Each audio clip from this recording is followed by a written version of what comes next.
Okay, leaders, you got to go to the 25. You got to go to the 30. If they go down there, well, then the team follows. And now we've got the whole group out of the end zone, past the threshold of what we're asking of the team. And so there's this growing of, oh my goodness, I can't just do what I'm supposed to do. I got to go so much farther to move the mass to where we're trying to get. Hello and welcome back to The Uncomfortable Truth. We're so glad to have you today. We're going to ask a specific favor. We're on YouTube, TikTok, Instagram, a lot of the platforms, but today specifically, if you could go to Apple Podcast and leave us a review, that'll help project it out to more people. The more reviews we get, the more it recommends to other people like you, and that would greatly help the channel out and help us reach more people for Jesus. Today, we have an awesome guest, a local athletic director and coach who's been very successful in his career, Alan Metzel. Welcome to the show. Great to be here. Okay, we're going to dive into all your just everything, right? So just be ready to just totally open up, right, Obi? That's right. Okay. The Uncomfortable Truth is what we call the show. So we get a little uncomfortable, but that's where we grow in my understanding. Yes. We'll see. So we want to give the audience just a metric of who you are, where you came from, and how you got to where you are today. So your journey, you've been in teaching and coaching, athletic director for a while now. How'd you get to this point? Hired by my high school coach. I was in college in Florida and came back to East Texas and started my career. That was all the way back in 1992, and moved around for a few schools here in East Texas. And then Jeff Traylor came and hired me to come to Gilmer. And overall, out of my 33 years, 23 have been at Gilmer. And just been a really unique place and great setting to be able to grow as a coach. You mentioned Jeff Traylor. That name will sound familiar to people from Texas as far as the success of a high school program and now college. Mm-hmm. Talk a little bit about working under Jeff and the influence that he had on you. Tremendous amount. He and I, big visions are very similar. Ways we get there are very different, which I think is always good to be around people who are different. And that's one of his gifts, I would say, is he's able to hire people that are different than him, and it doesn't threaten him. In fact, he sees that as making him better. And so, he was young, I was young, trying to turn the Gilmer program. It had gone through a bumpy period of time. And so that turning that pendulum from just being average to a school that's going to be competitive year in and year out, to try and win state championships. That was quite the journey. But he broadened me in many ways, helped me. I think earlier in my career, I was somewhat pharisaical, when it came to like rules and things. And he helped me, see that, it's not about the rule, it's about the kid. Yeah. And why are we making the rule to make our life easier, or is it because it's something that we need to have a rule for? Things like that. That's an example where I had never thought about it like that, and really, really challenged me in a lot of ways, and I feel like made me a much better coach. You mentioned you're at Gilmer. Gilmer's been very successful in football. Mm-hmm. I don't know about the other sports. Football is what we focus on in Texas. I don't know if you're not from Texas. Football, Friday Night Lights, it's a real thing. Thousands of people go to a high school football game. Right. You guys have been very successful. Jeff and that coaching staff that Jeff hired and mentored helped that transition. I just want to give a little credibility to the program and bringing you on is Gilmer is very successful.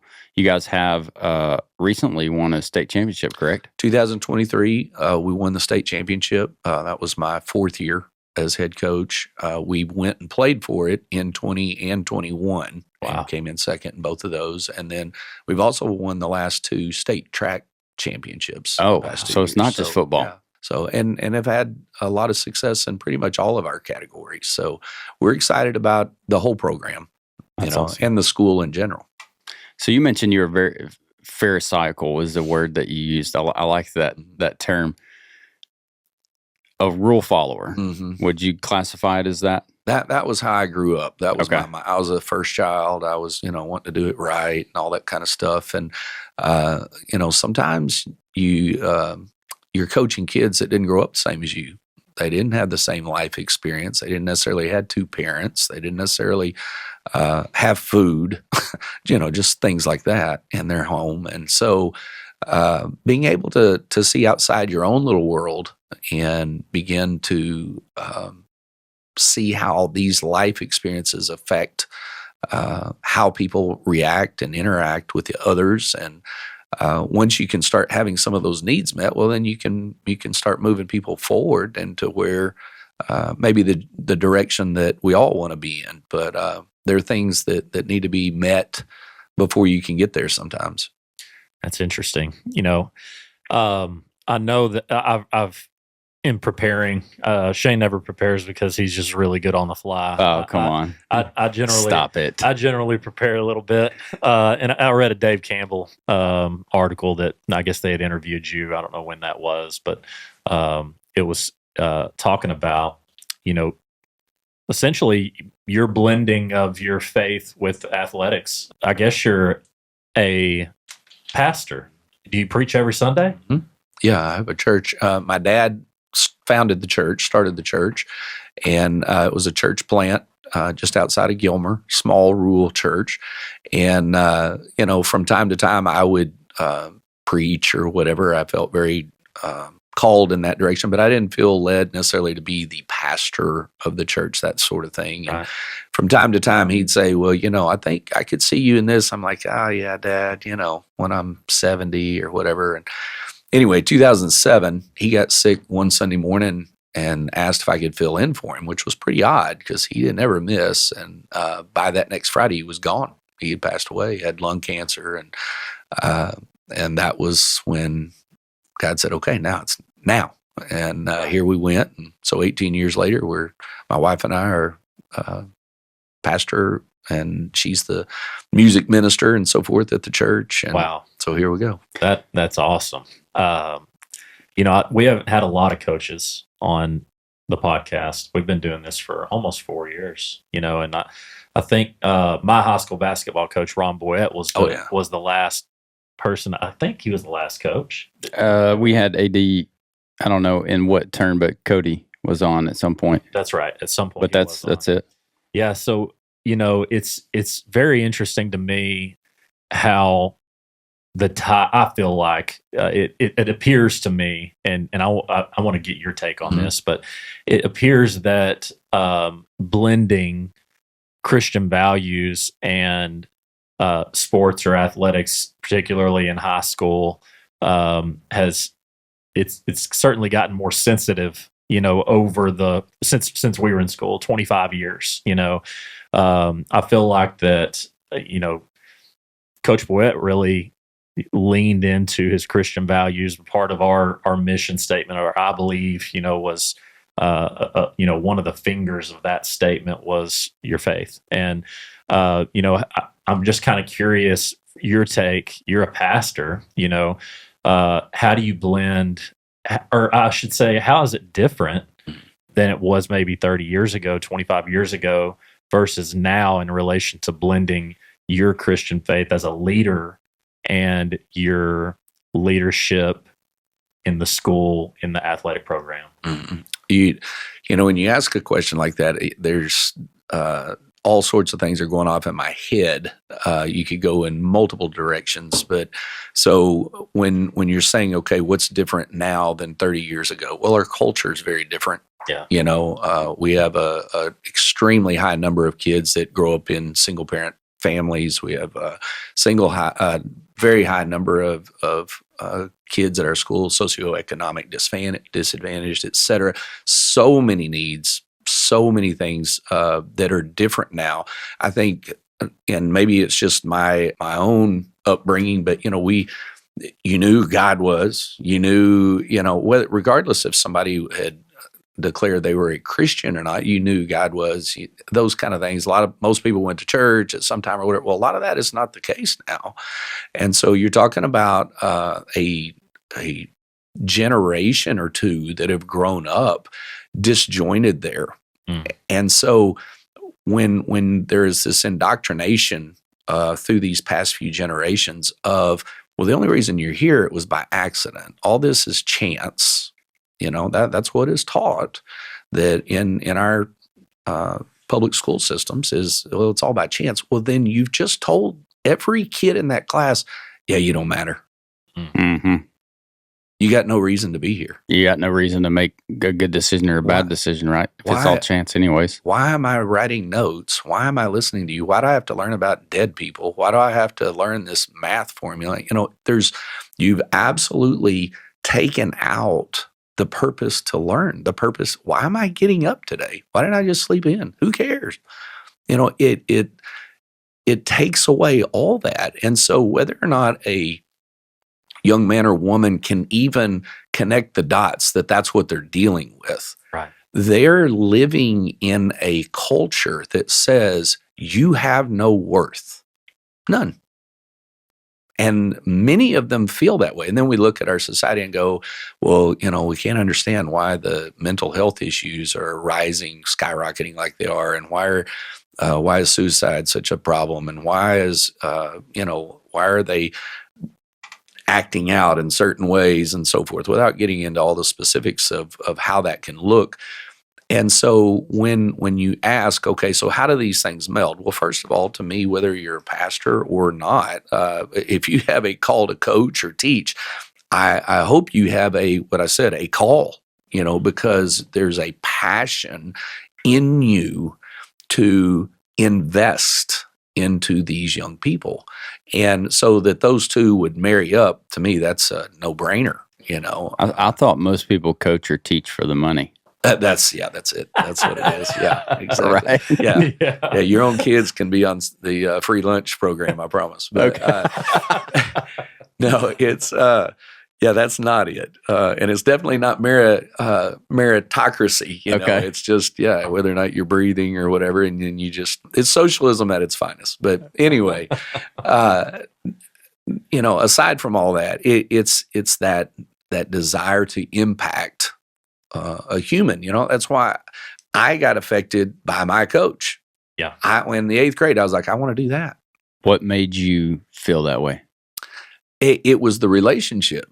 It wasn't. Now, I love sports and I love the mental part of the game. I love game planning and all those kind of things. I love winning. I love competing, those sorts of things. But I knew my coaches loved me. I knew they cared about me. And if I needed a ride, they took me. And if I needed something to eat, they got it for me. And if I needed, I still remember playing quite frankly, a really poor game one night. And in my mind, I had cost us the game, and I'm sitting back there on the bus. And it was eating me up. And my coach comes down the aisle and sits down beside me in the seat, puts his arm around me and says, you're a winner. After we just lost to this team that we needed to beat, and I'm 55 and it still makes me emotional. Yeah. That is a life-changing moment where, something about a coach also that just makes you better than you are, and you feel like without maybe that person in your life, you wouldn't be who you are today. Correct. No doubt. It's my coaches. I know you're the same way. Yeah. When somebody else that's not you sees something more in you and expresses that, takes the time to express it in whatever way, an arm over the shoulder. Hey man, I see you. Might have messed up. Doesn't change you from being a winner. You're a winner in my book because of who you are. Yeah. Not because of how you performed.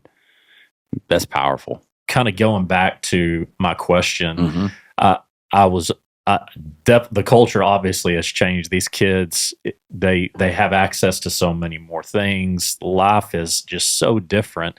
I guess from a leadership standpoint, from your standpoint of being able to express your faith in your leadership style and with your kids. Do you feel like that's changed a lot from the way it was whenever you first got into coaching, or is it kind of the same? I would say the same. The call is the same. I would say that where people are, if you're trying to look at and assess your school, your community, those sorts of things, that maybe things that used to be normal for us, we don't see as much, which goes back to that the way they're being brought up, et cetera. And so for me, we're having to make sure these young men or women, as the case may be, in our girls program as well, we're trying to let them know, okay, the reason you have value is because you were created in the image of God. That's what gives you value. Because if I tell them anything else, well, it's all contingent upon something you do or don't do. Your value doesn't depend on whether or not you won the game the other night. Your value really doesn't depend on whether or not you're any good at all athletically.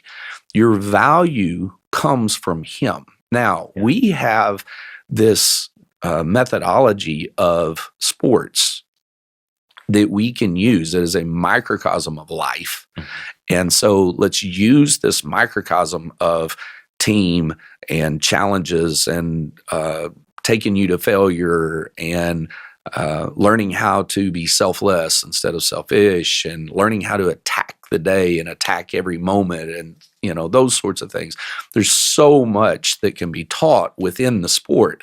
So we're going to use that method to teach about life, but you've got to start with you have value, because if you don't start there, you have no foundation Exactly to push off of, and it becomes random and trivial. And so I feel like you're always just spinning your wheels. You mentioned like kind of the difference in coaching now, coaching then. I think there's this idea floating around that some coaches need to phase out because of their age. Yeah. And I want you to speak to it. Yeah. The idea is that, well, this coach is too old to connect with the kids nowadays. The kids are different, blah, blah, blah, blah, blah. Give me your rundown on how you feel about that. Yeah, I couldn't disagree with that more. And quite frankly, sometimes when they're young, they need to phase out because, why are you coaching? Well, I was trying to be this and I flunked out of that. So I just went to education, and got a degree, and they don't even like kids, and you're like, wait a minute, man, you're in the wrong job, So to me, we've already shared, this is 30 plus, 33 years for me.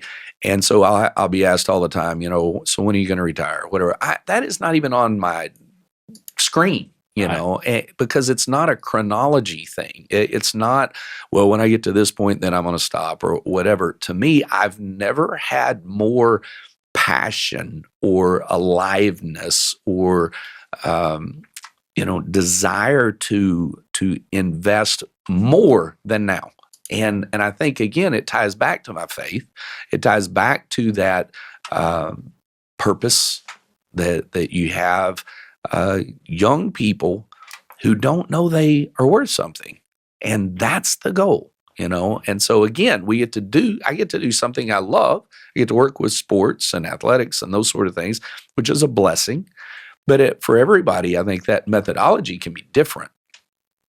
But we're doing that to instill in them that I have a reason to be on the earth. I have a reason to be here. And I don't know what that is for everybody, but I'd be going, oh man, I can't wait to see what you are going to do in this world. I can't wait when you come back and you're 35 and you've got your wife and your kids and you're telling me, Coach, this is what I do now. My son, they're playing on this baseball team and whatever. There's nothing better than that. Nothing. That just fuels your fire to see them go and be who they're created to be. So to me, that oh, you're too old, you can't connect. quite frankly, that's just a bunch of bull crap. Mhm. That's all that is. When a young man or woman knows you care about them and you're investing in them, all that other stuff falls away. And by the same token, when you're young, they can know, they see authenticity. I was just going to say, I think about the older generation of coaches. And to me, it feels like that some of those guys, I just think about the way they coach. I think about, and of course, this is a far side of the spectrum kind of type coach. I think about a Bobby Knight. Mhm. I think about somebody that threw chairs on the floor during the games and just was so passionate about coaching those kids and didn't always go about it the best way. Certainly, you throw a guy like him in today's coaching world, what do you think happens with a guy like that? Like, that's kind of what I was really talking about a little earlier. What do you think about that? One of two things are going to happen. One, they're going to go, forget this. I am not spending 5 more minutes because these kids are not receptive. They're not willing to be accountable. They're not willing, et cetera, which, I'm not even making a judgment. I get it. Yeah. I get it. Or you reassess. To me, it's not a matter of have less accountability or have less passion. It is recognizing, okay, this is where they are. Wherever that is, this is where they are. Now, once you assess where they are, then you hold them accountable at that level to get to the next step. Or where you run into problems in conflict, I think, as a coach, is when you go, well, 10 years ago, we were here, and so now we're here in these certain issues, and if they're not there, well, then I'm not messing with it. Well, they're not necessarily there because their life experience has been very different. So, So how about we just go, okay, they're not there, they're here, but I've got to get them from this rung to that rung to that rung, and our goal can be up here. It just may take a little longer to get them there. Right. But if we can get them going, if we can give them that foundation that is necessary, they can get up there. In fact, they can exceed that. Right. So that's that. I think that that's the adaptive part or element of whether or not you can continue right now or not. That makes sense. It sounds like you're saying, who gives a rip about what we had 20, 30 years ago? You got to let it go. Let it go. Yep. Work with what you have now. Yep. And don't phase yourself out. Don't stop learning. Mm-hmm. As an older coach, younger coach, whoever we are, right? That's exactly Don't stop right. learning. And the biggest impact is that you're going to get out of kids. The biggest returns you'll get out of kids are the ones that you invest in the most. That's it. Making sure that they know their worth. What are some, I'm sure you've had some very impactful stories throughout the years of some kids that you've been able to, that God has impacted through you. Fair. That's the best way to say it. Tell us about something that a kid that's had a major impact on your life. Well, they're numerous. I think of one where young man, very talented, has all sorts of opportunities ahead of him, and yet is struggling to get out of his own way. Very dysfunctional life where he's living, who he's living with, things that have gone on, and just realizing, if he continues with the activities that are going on, he may not even be a part of our team, and this is years ago.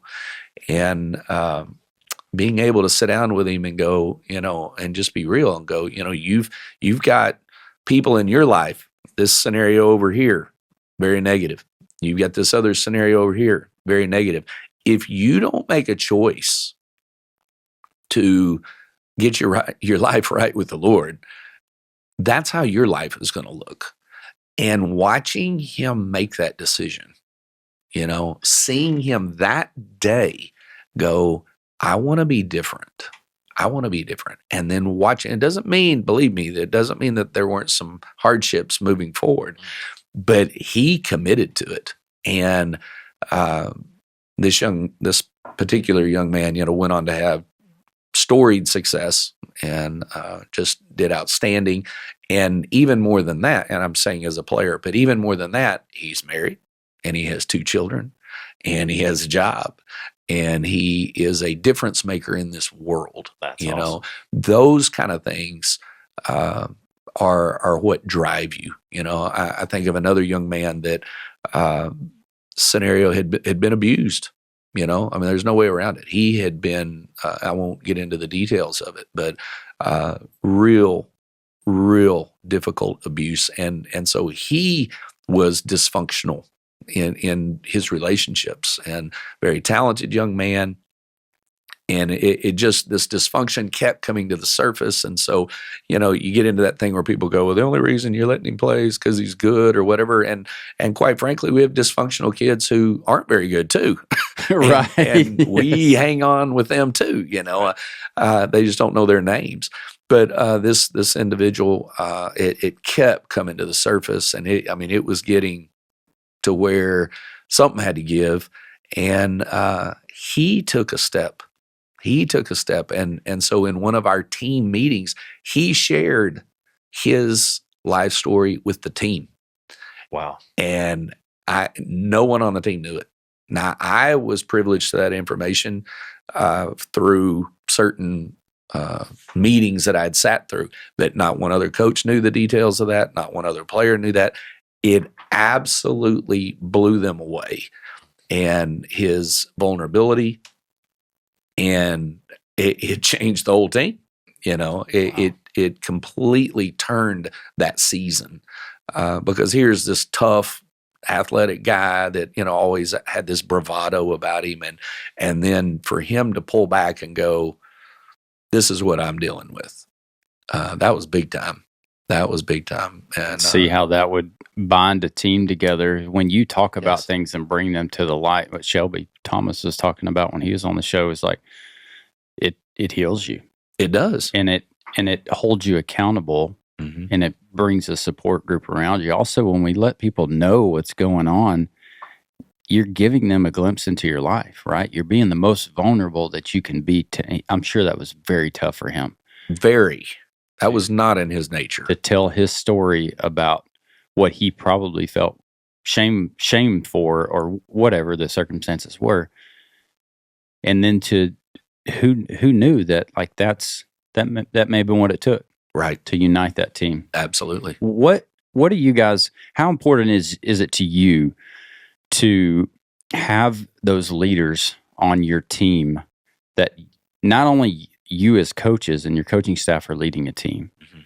but to have the leaders on the team that are saying, hey guys, come on. Well, that is a daily process that we're working towards. Okay, we talk about player-led teams versus coach-led teams, and coach-led teams we can go so far, but if your goal is to win it, I mean, quite frankly, if you're looking to be at the top and be in that final championship game, it can't be a coach-led team. It just can't. It has to come from the team. And so what's interesting is you would think that every team would go, yeah, okay, let's do that. And yet to do that, there's so many things that each individual has to do. You have to be selfless. Mhm. You have to die. You have to be vulnerable. You have to, and you can tell them stories about this young man or other young men who have done it, and they can sit there and look at it and nod, but they ain't going there. It's too painful. It's too hard. It's too, the trust level's just not quite what it ought to be or whatever. And so the thing that separates, when you get down to that final 8 grouping of teams, what's going to be, everybody's good. Everybody has a great player or players, or what, they have great coaches and they scheme well and all. So what's going to separate you from this group and that group?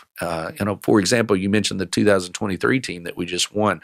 We had tremendous tragedy that took place that season. I mean, just devastating. With one of our players, mom was murdered, and aunt, and just awful. And that, a tragic scenario doesn't bring about team chemistry. It's if you choose to pull in and to rally around each other and to be selfless, well, then great things can occur. And that's what took place. And so it propelled that team from really just above mediocrity to winning a state championship. That unique team-led, player-led group that sets you apart. You mentioned an analogy to me the last time that we met about the line. Do you remember this? Yeah. Mm-hmm. Can you explain that to the listener? Sure. So when we're talking about, we're always trying to give visuals, to the players where they can understand. And so, we're talking about leadership and it's easy to think you're leading, but not really know exactly what that means. And so, be there on time, be there every day, encourage the people around you and so forth. Okay. So that's good. So if I had let's say, I'm going to use like a football field as our example. So if the team is in the goal line, like we're down there on a knee and we're in the end zone, and I tell the leaders, okay, come stand on the 1 yard line. You're just past the goal line. You're on the 1 yard line. All right. These leaders, there are guys, and they have stepped up to do what is necessary to take the team where we want them to be. Okay, our threshold of being a leader was on the 1. Now, everybody else is in the end zone. So the leaders, 7, 8 of them or whatever, they're doing what's necessary, but all the rest of them are over here. So in order to get the mass or the big group to move, well, then they've got to move back. If they move back to the 6 or 7 yard line, well, then the group would kind of migrate over there, and you'd have maybe half the team past the end zone, and about half the team would still be in the end zone. So now you've moved half the group into what you're trying to get the team to do. So the whole point is, okay, leaders, you got to go to the 25. You got to go to the 30. And if they go down there, well, then the team follows. And now we've got the whole group out of the end zone, past the threshold of what we're asking of the team. And so there's this growing of, oh my goodness, I can't just do what I'm supposed to do. I got to go so much farther to move the mass to where we're trying to get. And so you begin to, at least we're starting to teach them what leading looks like. And then we're always saying, okay, so someday you're going to leave here, you're going to go work at UPS or in a law firm, or you're going to go have a business or whatever. Now you've got to recreate that at your workplace. How are you going to get this group to move to where you want them to be? Well, you're going to have to go way above and beyond in order to move the group there. And quit just sitting there saying, well, I'm doing it and y'all aren't getting it done. That's bad leading. That's really good. We have to go exceedingly further if we really want to lead, right? To get the other people to follow. You've mentioned coaches, different coaches that have had an impact on you. You mentioned different kids that have been impactful for you. I want to talk specifically now about your program. You're the AD. Mm-hmm. The buck stops with you. And next from you is a superintendent, correct? Correct. So in the athletic program, when the crap's rolling downhill, it stops at Allen Metzel. And I would imagine that training your people well is important for not just mitigating, but leading the program. Last time we talked, you seemed very passionate about leading and mentorship. Talk to me about your staff, your coaches. What are you guys and ladies doing actively on a daily basis to grow each other? Okay. Again, big question. And so I'm going to start big and work it down to the nitty gritty. There we go. I like it. Okay. So when you're talking about growing as a coach and this mentoring coaches, I am as excited about that as I am these kids, and I think God's put that in me as well, that what an opportunity to reach these number of men and women who are called to invest into these kids and help them to become the best they can be, so that those ripples just go out exponentially. Okay, so what happens many times, you have these coaches that want to be great. They have this idea and what that looks like and what their aspirations are and so forth to coach. But many times we don't do a really good job of modeling what that looks like, of being able to help them even understand what their expectations are of what that looks like. So how do you know really if you're doing it or not? In our business world, it's money, and I guess in the coaching world, it's wins. And those are hard to come by. And you hate to make it all about the win and loss, because if you do, then you get into ethical issues and so forth, and so what do? Are you a failure when you don't win as much as you like? I coached 2 years of my career in a row where I was 1-19, so I guess if that was my value, that wasn't real good. Right? Be a bad 2 years, huh? It's not you ain't so not great. worth anything. Not so great, Or are you investing in people? Okay, so one of the things that I shared with you that time we talked was, as I've watched coaches through the years, that first year they're thrown into the fire, they're dumped in the ocean, so to speak. They're trying not to drown. There's so many things you have to deal with.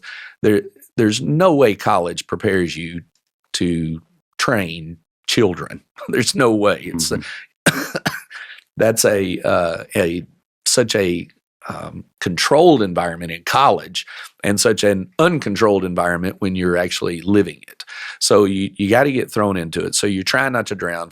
The next year, you're just, at least you know how to tread water. The third year, you finally have learned the routines of when to turn your grades in and what the dates are and how to call parents ahead of time and not just after. And so now you're not having as many parent problems and, so many things to learn. But what I tend to see is that coaches, by about their 7th or 8th year, they're hitting a place in their career where they go, I wonder if I still want to do this. Is this really meeting the needs that I have to be better? And I don't know. I think many times coaches start to think at that point that they know what they're doing, which is a dangerous place to be.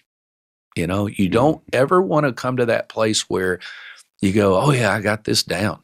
When you start hearing people saying that, you're like, hey man, we need to visit. Yes. And I am so thankful for the mentors that I had in my life, the Mike Maddoxes, the Jeff Trailers, the Matt Turners, Jed Whitakers, Tim Russells, guys who are iron sharpening iron, where they're going, no. What are we learning today? Yeah.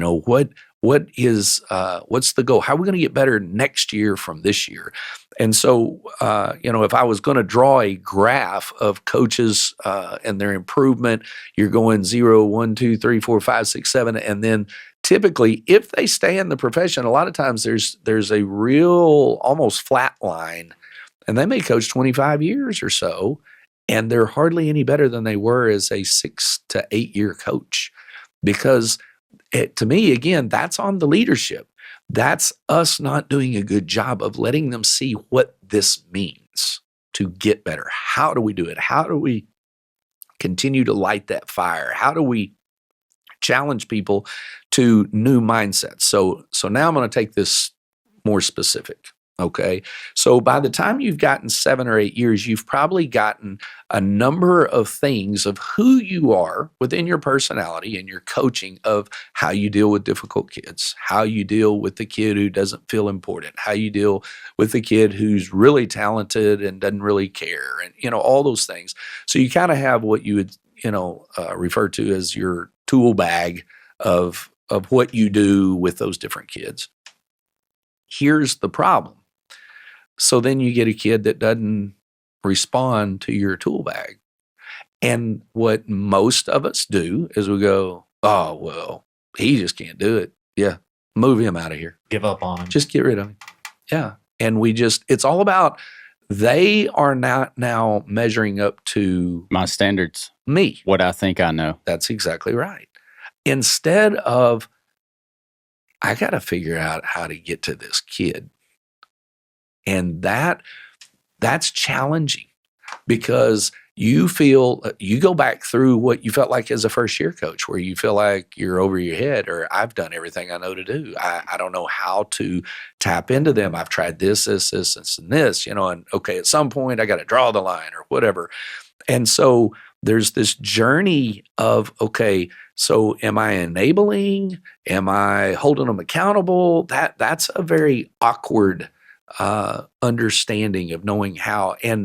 And so, like, as a head coach, I mentioned the young man a few minutes ago who really had some abuse issues and so forth. And, you got coaches going, hey, you got to kick that guy off. He's got to go. He's messing stuff up. You got other coaches going, no, we got to keep giving him a chance. So what do I do? Mm-hmm. What do I do? And that's a very difficult decision. Well, again, to me, it goes back to, God, you got to give me discernment. You got to help me in this. And some of this I learned from parenting, some challenging scenarios where I feel like God taught me the difference between enabling and helping is, what is he saying? Do that. What is God saying? What is God saying in this situation? So we got to be in tune with the Lord. I got to be in tune. And, so now there's a whole level of responsibility. Now it's not just that kid. Well, if that kid would just do this, now it's, It's you. it's me. Mm-hmm. And so as difficult as that is, and as challenging as that is, and it doesn't mean that someone doesn't ever get removed or whatever, that sometimes that needs to happen, at least for a period of time. And then sometimes you can bring them back or whatever the case may be. But I've got to be willing to grow. I've got to be willing to understand I'm going to let this be harder on me than it is on them, because that's part of how to get them where they need to be.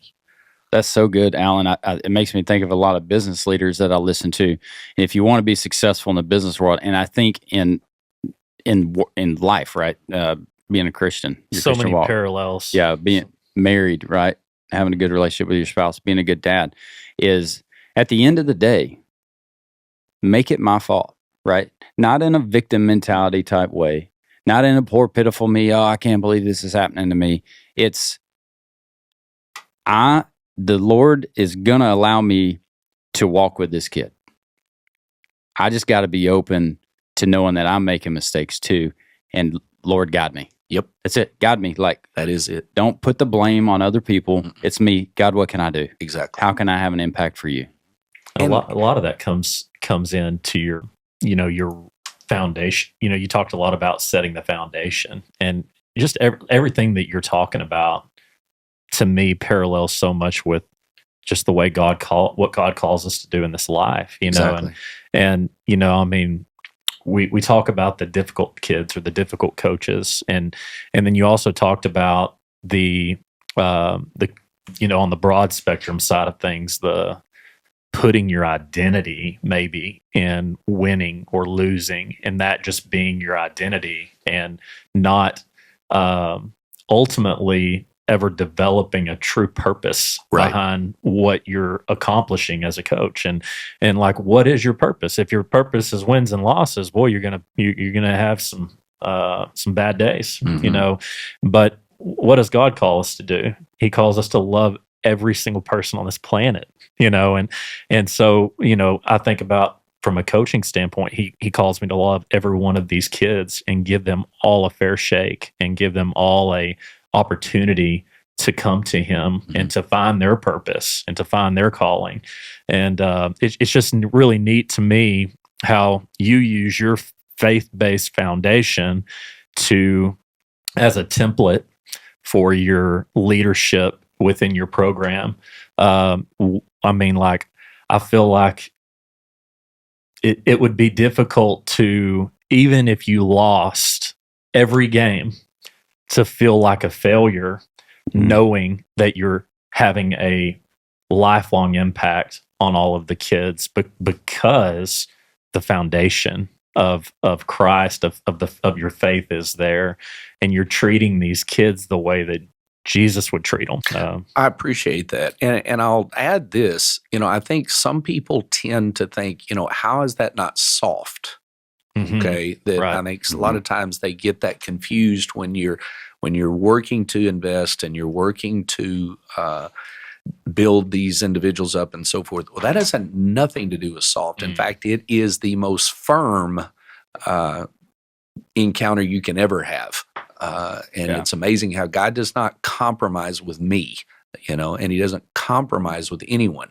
He gives us grace and he gives us mercy. That's not a compromise. There was a payment for that, and so 100%. That's different. That one is trying to get out of something. The other is walking through the fire, and there's strength there. And so, right now we're in our boot camp, and I mean, we are kicking their teeth in. And I tell them, we're going to make you fail today a lot, and we're going to send you back, and we're going to get after you, and we're going to do it over and over and over. And they get so mad at us. And do they know why? Yes, because and so the why is because we're trying to teach you to overcome adversity. That's and so we go over it every day. Okay, what am I going to take you to today? Failure. Why? So that we can respond. We overcome it. There you go. Purpose and intentionality and a common goal.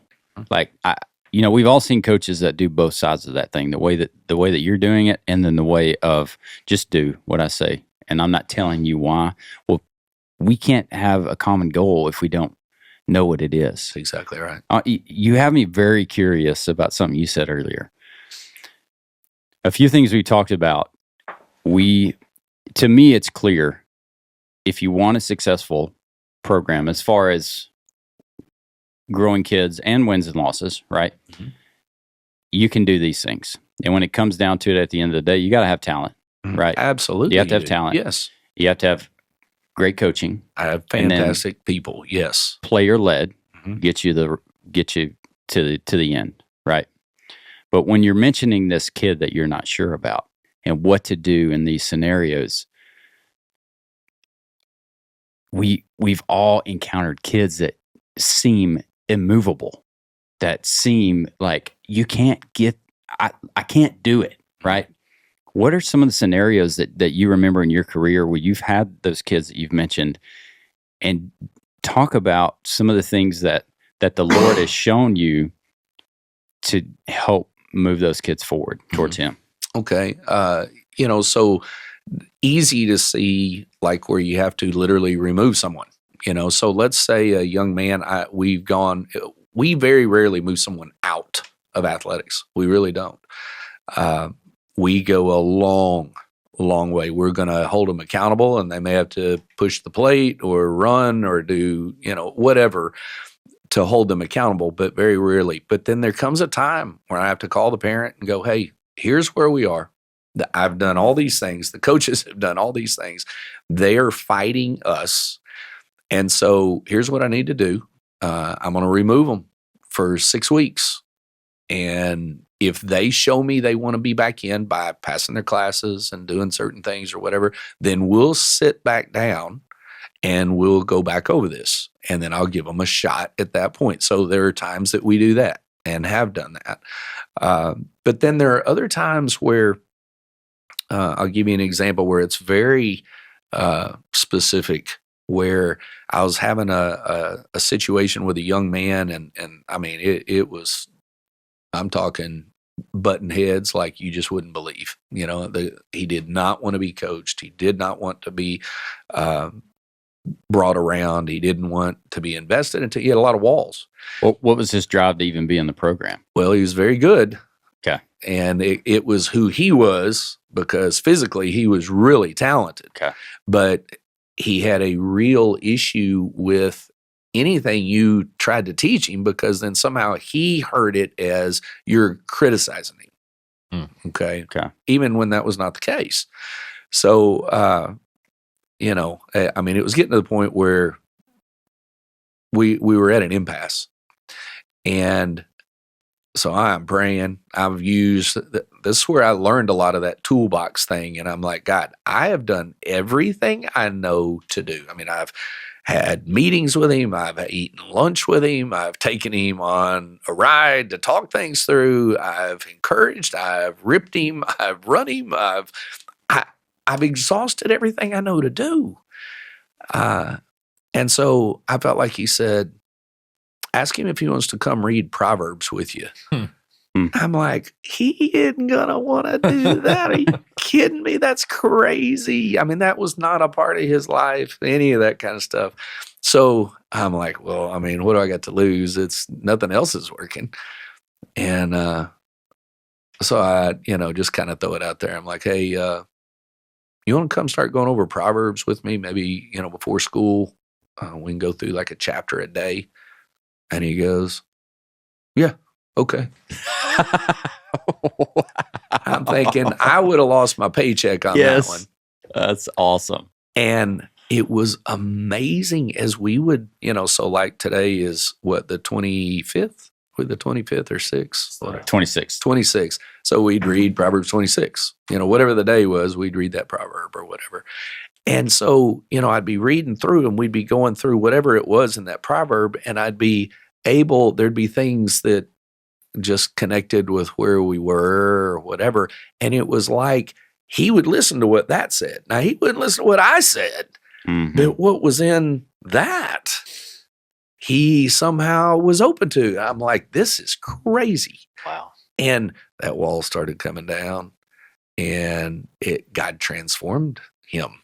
And I was like, I'd have never thought of that in a million years, And so now it's not that, okay, next time I have a hard time with a kid, I go, hey, you want to read Proverbs? That's not the point. That was with him, and so being willing and dialed in enough to go, okay, what is it with this one? And it doesn't mean that all of a sudden it just pops in my head every day. Sometimes it's arduous getting to that place of whatever it is that God is using to bring this move forward. And sometimes I have to call on other coaches. I go, hey, man, can you help me on this one? I need you to pick up. I've gone a long way on this one, and I need you. I'm a little fatigued. And then they carry that for a little bit, How often do you reach out to coaches that you've had in the past or other coaches in the area to talk over things when it comes to leading your leaders or leading your kids? I have 3 or 4. I've already mentioned several of those guys that I talk to regularly. When you are the person who's making the decisions and that sort of thing, there's a little loneliness there, to a certain degree, just because of the nature of the job. And you have to accept that and be willing to be okay with that. And so I think it is critical to have like-minded people that you can call, and so like Jeff or Matt or Tim or Jed, those guys, they're invaluable to me. I also have a brother who's a general in the Army, and I call him. He's pretty good at leadership too, okay. And I pick his brain, and he's a strong believer as well. And so we have that aspect to be able to talk through things, and most of the time they're just there encouraging and praying and going, hey man, keep plowing, and that's, to me, that's invaluable. I just can't imagine being a coach and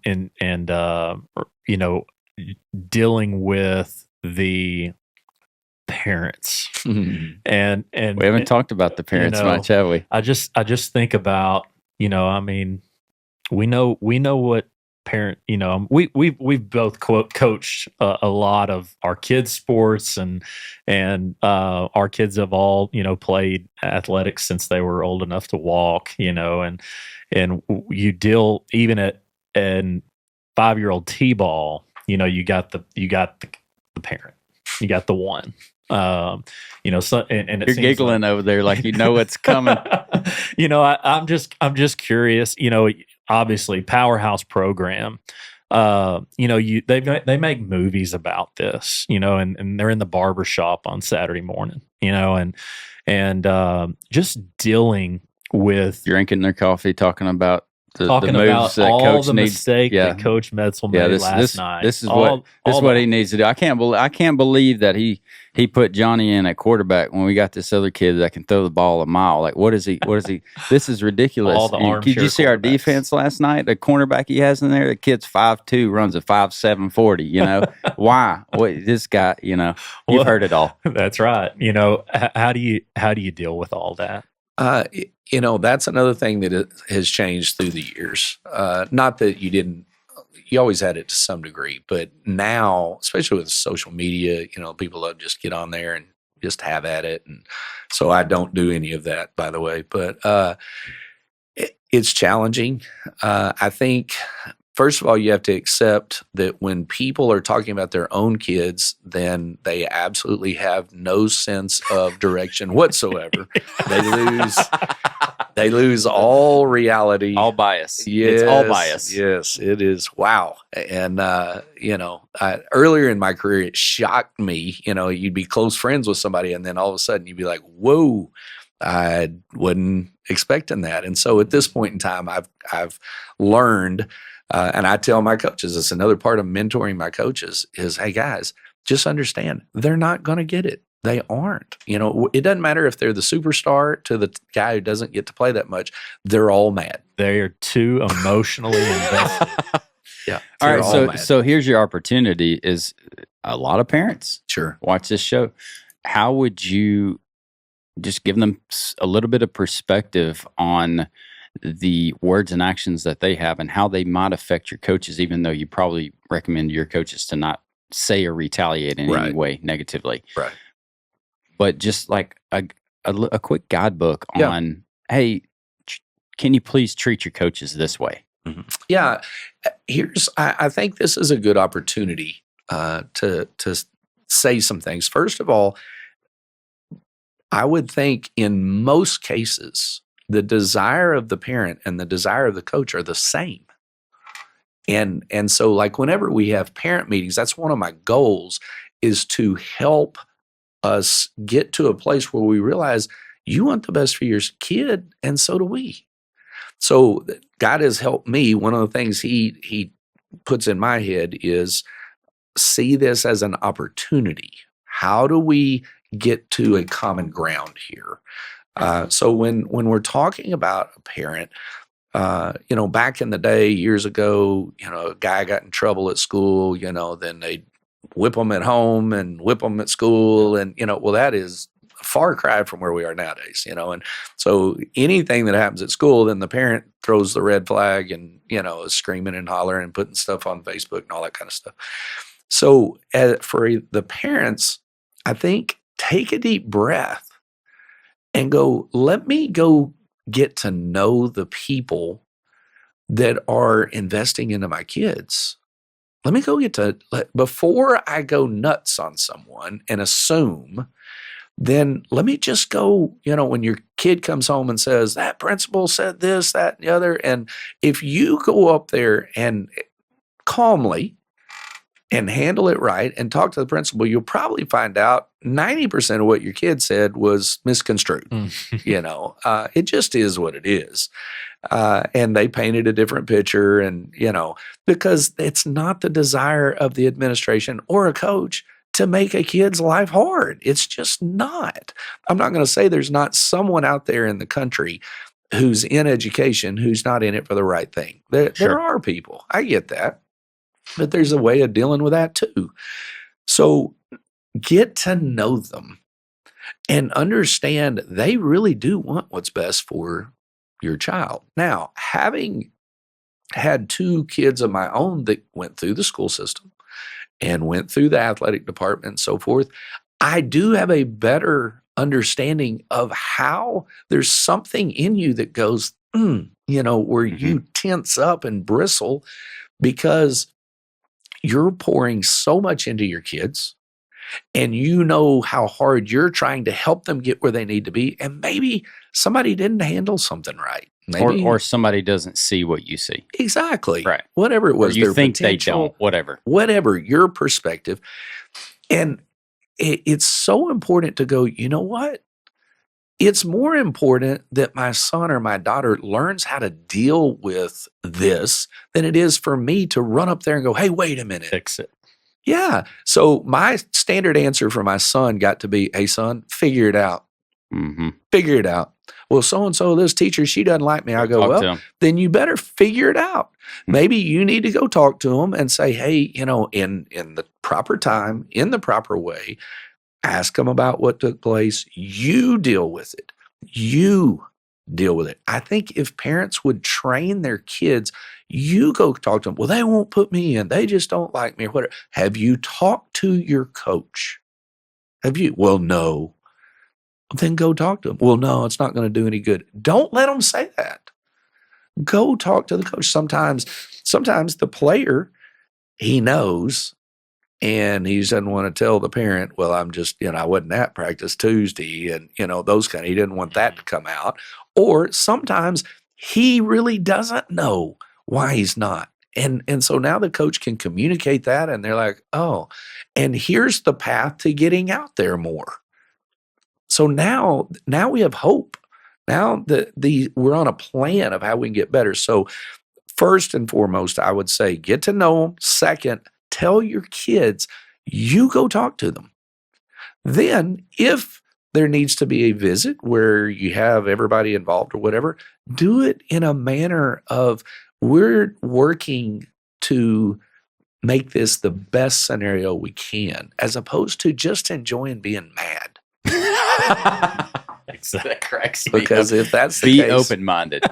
I think when we get to that point, and parents need to go in, and I think that takes a lot of discernment. correct. Right. Let your kid fight their own battles. Yes. We got to quit fighting our kids' battles. That's a skill set. Yes. For life. Be open-minded and just be a truth seeker at that point. An open-minded truth seeker. Take your kid out of it and handle it as if this is not your kid and you're just a benefactor for them. Right.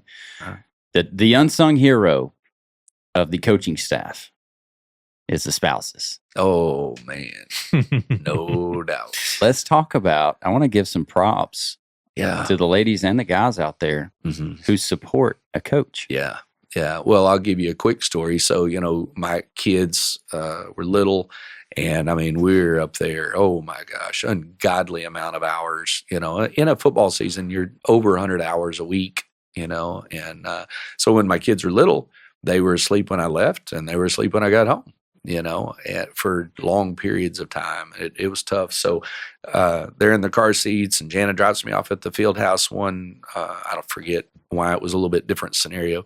And my daughter says, Daddy, is this where you live? Oh. Wow. Yes, right. Dagger in the heart, dude. Yeah. Turn it while it's in there. And so, they're like single parent moms, during the season. Goodness. And then they have to sit on Friday night when it's supposed to be the fun time and listen to everyone cuss you and say how horrible you are, and and handle that right. And anyway, oh my! I'm married to a coach's daughter, and there was a point we couldn't sit in the stands anymore, or somebody was they're going to get murdered. Yeah. It's just hard. It's just difficult. And I think again, in trying to train my coaches is, I feel like it's so important for marriages to last, to make it. You have to work. Of course, any marriage, you have to work at it, but you have to cultivate. This is our mission field. Because otherwise it's, that's just what you do up there with the guys. And that's not enough. You're adolescent. It's not enough to make it through the difficulties of what every marriage is going to experience. Exactly. And the time that you're missing it. You feel like you get the crumbs and they get all your energy, those kind of things. And even in the best scenarios, you feel that way. But then the truth comes in of we are called. And so watching my wife grow in her calling as a coach's wife. Of course, she's got double duty. She got coach's wife and preacher's wife. That's double whammy. Watching her teaching our kids, hey guys, this is why we do this. And that when we go to daddy's games, this is why, and teaching them who the players are and getting to know them and the relational aspect of it. And as a result, they began to reap benefits, and there was more buy-in, and it was more fun and those kind of things. But that was a choice, it had to be intentional, wherever we were and whatever segment of life we were in. And so for my wife, Jana, my goodness, I am forever grateful, and 31 plus years into Awesome. it, we're blessed, and I am blessed. That's for sure. I've heard you say several times, that's a choice. Mhm. That's a choice. That speaks. That preaches so much of what the challenges that we face on a day in and day out basis. It all comes down to a choice. Did you choose left or right? Did you choose the narrow path or the broad path? And it's just a great message, to the listeners, is the choices that you make impact your life in an enormous way. You're choosing to fight for your marriage. You're choosing to fight for these kids. You're choosing to fight for your coaching staff. That's all a choice, Right. Just powerful. The choices that we make, they're the catalyst of how our life is going to go. Right. So I love that. I love it. It's a choice. I like it. Do the next right thing, and the next right thing is in the Word, right? Yes. So we always end on a word of encouragement or motivation, or maybe even a word of sharpening that might hurt a little bit to hear. But I want you to dig into your tool bag, Okay. and that motivational type talk or speech that you're giving a coach or coaches when it's hard, when the growing hurts. And I want you to look into this camera as if you're talking to a coach out there.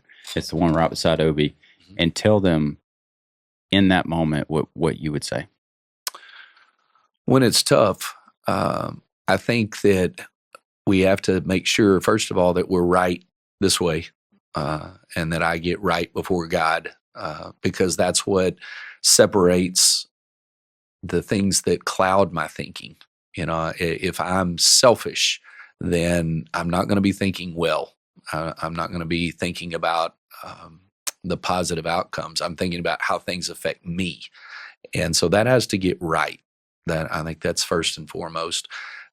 Then a scripture that is very strong in something that God speaks to me is 2 Corinthians 10:5, and it's that we're to take captive every thought and make it obedient to Christ.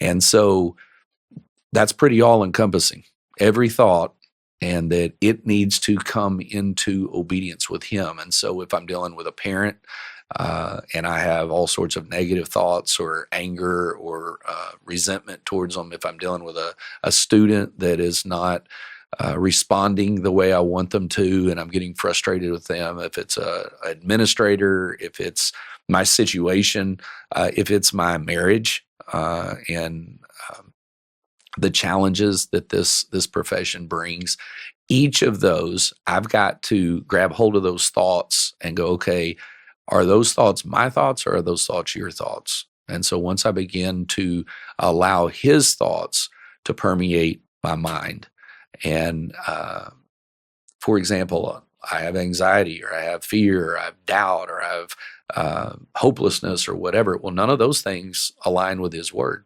His Word says to cast all our anxiety on Him because He cares for us.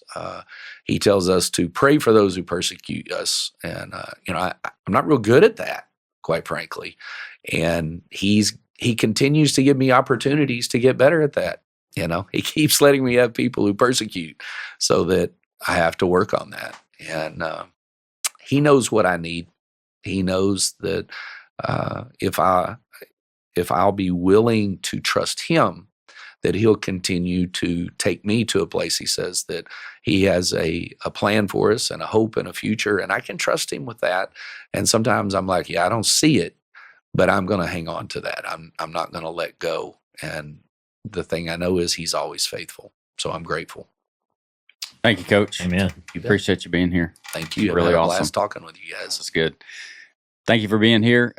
Hit those buttons at the bottom. Help us reach more people for Jesus. Go kick the day in the face, and we'll catch you on the next one.